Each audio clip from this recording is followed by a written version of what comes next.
বিল্লাহি মিনাশ শাইতানির রাজিম বিসমিল্লাহির রহমানির রহিম। সম্মানিত ভিউয়ার্স, আসসালামু আলাইকুম ওয়া রাহমাতুল্লাহি ওয়া বারাকাতুহু। সম্মানিত ভিউয়ার্স, আপনারা দেখতে পাচ্ছেন যে আমরা একটা কলস নিয়েছি, ছোট্ট কলস। এই কলসটির মাঝখানে একটা কালো জাদু করা রয়েছে। একজনকে জ্বালা পোড়া করানোর একটা যে বান, জ্বালা পোড়া বান, এই জ্বালা পোড়া বানটি আমরা মারার জন্য চলে আসছি। তো এইখানে সকল কাজ ও বিধি সম্পূর্ণ করা আছে। আমরা শুধু এটা নদীতে ফেলতে হবে বিধায় আমরা কিন্তু নদীতে আসছি। তো আপনারা সবাই যে যেখান থেকে আমাদের এই ভিডিওটি দেখেন, আপনাদের সবাইকে আমাদের এই ধ্যান কবিরাজ ঘরের পক্ষ থেকে আমার পরিচালনায় মোহাম্মদ শাহিন আলম এর পক্ষ থেকে, মানে আমার পক্ষ থেকে সবাইকে জানাচ্ছি প্রীতি ও ভালোবাসা। প্রিয় ভিউয়ার্স, আপনারা যে যে অবস্থা থেকে যে কাজগুলো দিচ্ছেন সেই কাজগুলো সঠিকভাবে বুঝে নেবেন এবং যে কাজের বিষয়টি রয়েছে সর্বপ্রথমে আপনি সিরিয়ালটি দেবেন। সিরিয়ালটি দিতে 1001 টাকা খরচ হবে এবং 1001 টাকা খরচের পরে আপনার সেই কাজটি আমরা সঠিকভাবে হাজিরানায় দেখব। হাজিরানায় দেখার পরে তারপরে কার্যবিধিতে আসব। তো এই কার্যবিধিতে আসার পরে যেটা থাকবে সেটা হলো যে কাজের বিষয়ে যে টাকাটি খরচ হবে শুধুমাত্র সেইটা দেবেন আমাদেরকে।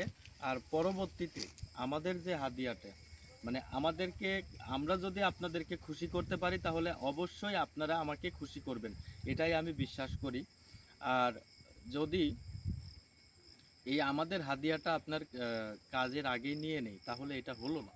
আমাদের যেটা বিষয়টা রয়েছে সেই বিষয়টা হচ্ছে যে আমরা কাজ করব, কাজের পরে আমাদের হাদিয়াটা নেব, ঠিক আছে? আর বাদ বাকিটুকু যেটুকু শুধু আপনার কাজের খরচ হবে, শুধু খরচটুকু দেবেন আর বাদ বাকিটা আমাদেরকে পরে দেবেন, এটাই আমাদের বলার ছিল। তো অনেকেই বলেন যে আমরা আসলে কি অবস্থায় কাজ করে থাকি, কেউ দেখতে পারেন কেউ পারেন না। তো আসলে সরাসরি আমরা কাজটা নিয়ে হাজির হচ্ছি, কাজটা নিয়ে হাজির হয়েছি। তো আপনাদের সবাইকে এই কাজটা দেখানোর জন্য আমি সরাসরি এখন চলে যাচ্ছি আমাদের সেই পয়েন্টে, যে নদী রয়েছে। নদীটা একটু দেখাও, নদীটা একটু দেখাও, নদীটা দেখাও, পুরোটা দেখাও। এই চলন্ত নদীর দেখতে পাচ্ছেন, অনেক বড় নদী হুজুর। হ্যাঁ, চলন্ত নদীটা আমি দেখানোর জন্য অনুরোধ করতেছি। দেখাও সুন্দর করে, তাহলে বুঝতে পারবে সবাই।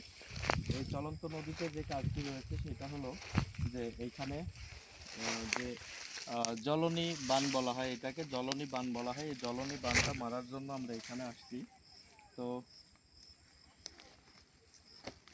সবাই আমার পাশে থাকুন। আমি এইখানে এখন এটা নিক্ষেপ করব। নিক্ষেপ করার পরে যদি মনে করি যে আগুন ধরবে তাহলে সেই জ্বলনি পোড়ানিটা শুরু হবে এইখান থেকেই। আর যার বুকে মারতেছি শুধু সে বুঝতে পারবে যে আমাকে কি করলো, ঠিক আছে? জ্বলনি পোড়ানির যে বিষয়টা, সেটা তার শরীর আসলে ধাউ ধাউ ধাউ ধাউ করে জ্বলতে থাকবে।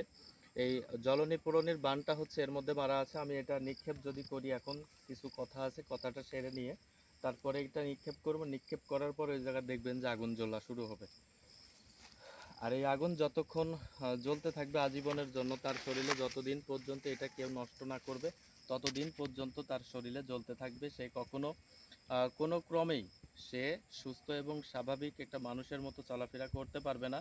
তার শরীরটা শুধু জ্বলে যাবে, না পানিতে ভালো হবে না কোনো আপনার ইয়াতে ভালো হবে। যে আমার শরীরটা জ্বলতেছে পানির মধ্যে একটু চুবাই থাকি, সেটাও কখনো সম্ভব হবে না। এটা হচ্ছে সেই জ্বলনী বান।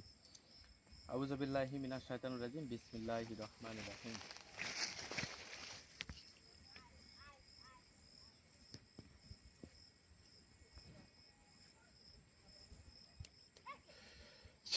আউযু বিল্লাহি মিনাশ শাইতানির রাজিম বিসমিল্লাহির রহমানির রহিম।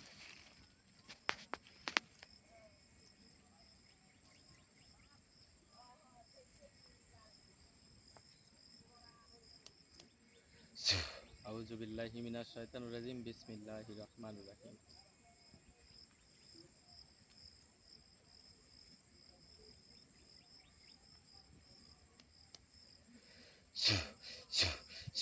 ক্যামেরাটা ওই দিক ধরে রাখো যেন আমি এটা নিক্ষেপ করব। নিক্ষেপ করলে দেখো যে ওইখানে আগুন জ্বলবে। আল্লাহু আকবার, আল্লাহ আল্লাহু আকবার, আকবার, আল্লাহু আল্লাহু আকবার, আকবার, আল্লাহু আল্লাহু আকবার, আকবার, আল্লাহু আল্লাহু আকবার, আকবার, আল্লাহু আকবার, আল্লাহু আকবার। আল্লাহু আকবার। আউযু বিল্লাহি মিনাশ শাইতানির রাজিম বিসমিল্লাহির রহমানির রহিম আউযু বিল্লাহি মিনাশ শাইতানির রাজিম বিসমিল্লাহির রহমানির রহিম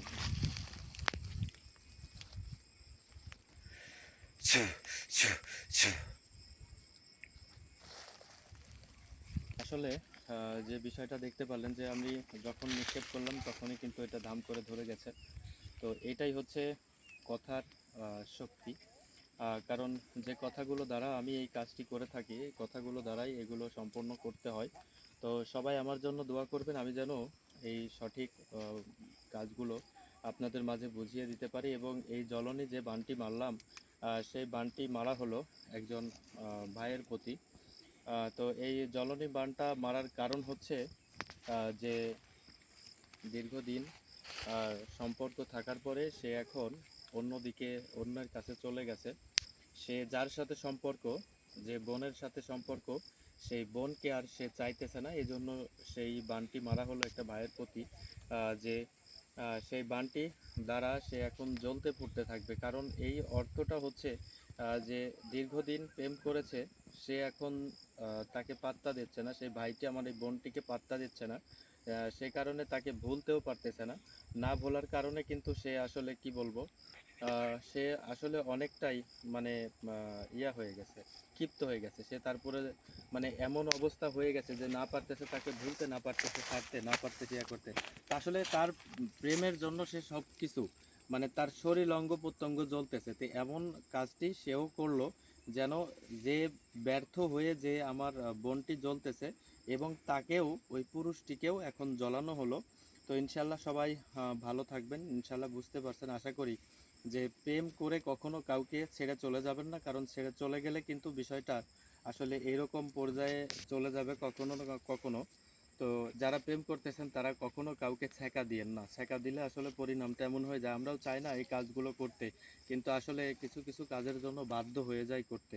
তো এই জন্য সবার কাছে আন্তরিকভাবে দুঃখিত যে সরাসরি কাজগুলো আসলে অনেকভাবে দেখানো হয় না। কারণ অনেকেই খারাপ মনে করেন, অনেকেই মনে করেন যে কাজগুলো আসলে অবৈধ। কাজগুলো একটা মানুষকে আসলে কিভাবে আমরা ক্ষতি করি। তা আসলে ক্ষতি আমরা তো করতে চাই না, কিন্তু প্রেক্ষাপট সময় আসলে আসলে এগুলো করতে হয়। তো এইজন্য সবাই ভালো থাকবেন। আর আমার যে ভালোবাসার ভক্তবিন্দুরা আছেন, সবাই আমার জন্য দোয়া করবেন ইনশাআল্লাহ। আমি সবার জন্য দোয়া করি। এ পর্যন্ত সবাই ভালো থাকেন। আসসালামু আলাইকুম ওয়া রাহমাতুল্লাহ।